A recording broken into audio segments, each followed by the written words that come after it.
Assalamualaikum warahmatullahi wabarakatuh. Menanggapi pertanyaan dari saudara Nes Rozi yang bertanya bagaimana cara sistem saraf mengatur sebuah pergerakan, contohnya berjalan, yang kadang-kadang gerakan itu spontan dan tidak kita sadari. Saudara Nes Rozi, sebenarnya ini sangat mudah dijelaskan.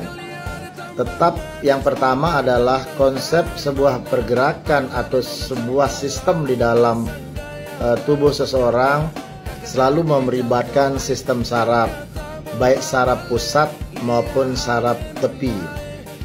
Khusus tentang pergerakan, biasanya kalau di saraf pusat, dia itu untuk perencanaan proses pergerakan, biasanya itu di bagian yang namanya korteks. Korteks ini khusus bagian gyrus presentralis, yaitu perencanaan sebuah pergerakan.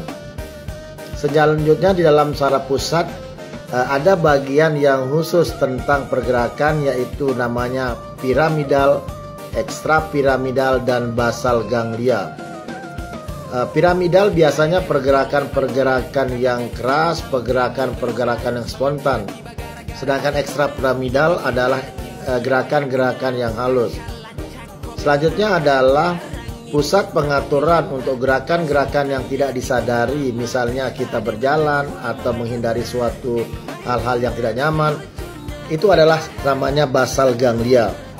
Basal ganglia ini di dalam beberapa teori juga disebutkan itu adalah merupakan bagian dari ekstrapiramidal. Selanjutnya yang mengatur pergerakan juga adalah bagian yang namanya cerebellum atau otak kecil. Fungsi dari cerebellum ini adalah untuk mengatur gerakan dan keseimbangan. Dan yang terakhir adalah bagian yang mengatur pergerakan adalah di tingkat medula spinalis. Artinya di beberapa referensi atau di beberapa teori orang mengatakan bahwa pergerakan yang tidak disadari juga seperti berjalan, juga seperti berlari, itu diatur sampai tingkat di medula spinalis, sehingga tidak melibatkan sampai sistem saraf pusat. Kesimpulannya adalah sistem pergerakan, khususnya pergerakan yang tidak disadari pada seseorang, itu melibatkan sistem saraf pusat, yaitu otak dan sumsum tulang belakang yang seperti disebutkan tadi, yaitu pertama adalah korteks, kedua adalah piramidal, ekstrapiramidal, dan basal ganglia, yang ketiga adalah cerebellum, dan terakhir adalah di tingkat medula spinalis.